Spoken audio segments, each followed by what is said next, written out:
everything laid out and ready to go for the Style 3 accent. First, you want to make sure to label your pieces so that you don't mix them up. Also, laying them out next to your shorts will help you remember what is the front side and what is the back side of your accent. I'm going to be starting with accent piece number 1 and accent piece number 2. I like to lay my pieces out with each step because it can be confusing and it's easy to mix up. So first I look and compare how it's supposed to go, and then I pin or clip them together. To have it going correctly, place your piece 2 right sides together on piece 1.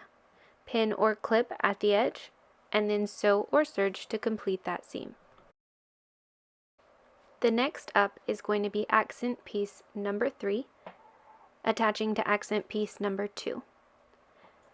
Lay your pieces out to make sure that you have everything going correctly, which I didn't at first.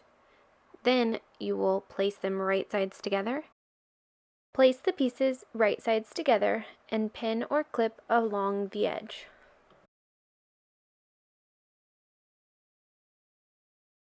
Sew or serge to complete that seam. Last but not least, you will add accent piece number 4 to accent piece number 3. Line it up to make sure you've got it correct, and then place those pieces right sides together. Pin or clip along the edge.